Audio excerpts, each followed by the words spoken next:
Hello children, this is Seema Singh again with next lesson in grammar. The topic of the lesson is the noun possessive case. Okay, before we start with the explanation of the chapter, let me tell you what is possessive. Possessive means to show ownership or to tell to whom that things belong. So let's start with the definition.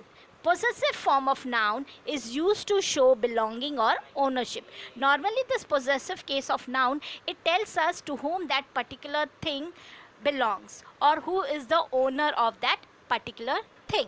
Normally in possessive case, apostrophe is added to the noun to show the ownership. Okay, and there are few rules in that. Let's see the rules. Let's start with the formation of possessive case in the singular noun. Suppose if your noun is in the singular form, we are just going to add s to the noun and we will show the possession. Okay, let's see with the example. This is Vimla's sari.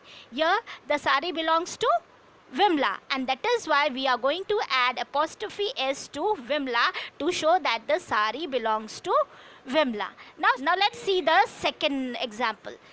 The girl's mother is a nurse. Whose mother is a nurse? Girls. And so girl is a noun and we are going to add apostrophe s to the girl to show that the girl's mother is a nurse.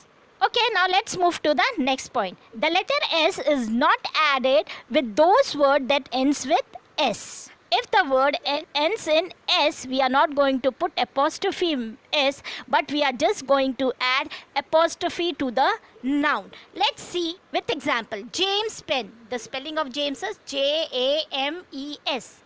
And James ends with S. Here we are not going to put apostrophe S, but we are just going to put apostrophe because the noun ends with S. Right. Again, let's see the next point. Louis house.